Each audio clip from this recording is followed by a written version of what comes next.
আসসালামু আলাইকুম। আমি মাইদুল হক। আজকে আমি চলে এসেছি বালিয়াটি প্রাসাদে। এটি ঢাকা বিভাগের মানিকগঞ্জ জেলার সাটুরিয়া উপজেলা বালিয়াটি গ্রামে অবস্থিত। এটি মানিকগঞ্জ শহর থেকে ৮ কিলোমিটার ভিতরে। এইখানকার জমিদারের নাম ছিলেন গোবিন্দরাম সাহা। এখানে মোট ৭টি উপস্থাপনা আছে। প্রথম ৪টি ব্যবসার কাজে ব্যবহৃত হতো এবং বাকি ৩টি যে প্রাসাদ ছিল সেগুলো তাদের আবাসস্থান হিসেবে ব্যবহৃত হতো। চলুন দেখতে থাকি ঘুরে ঘুরে কি কি আছে, যতটুকু পারি দেখাবো আপনাদের।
রিক্স রিক্স বলতে কি বুঝাইছে?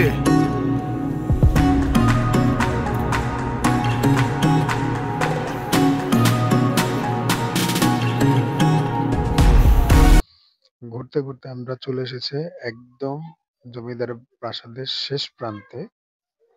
জমিদার বাড়ির পুকুর। এখানে জমিদাররা গোসল করতেন। তাদের বাড়ির সবাই গোসল করতেন এখানে। তো পুকুরটি বেশ সুন্দর। তো জমিদার বাড়ির মোট ২০ একরের বেশি জমি জুড়ে এটির উপস্থাপনা।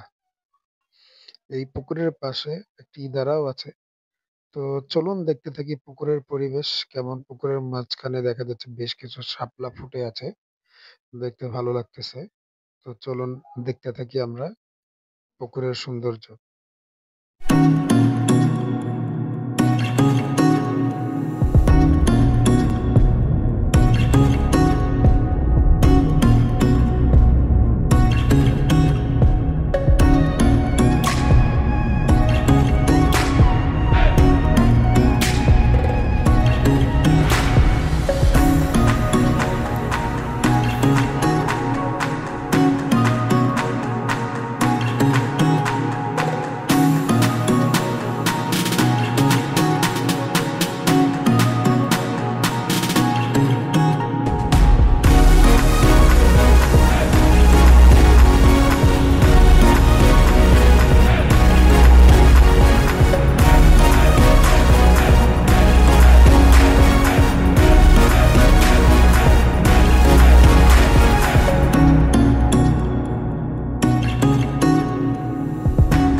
ঘুরতে ঘুরতে চলে এসেছি একদম শেষ প্রান্তে। তো এখন আমাদের বিদায় বেলা। সবাই ভালো থাকবেন। আজকের জন্য আল্লাহ হাফেজ।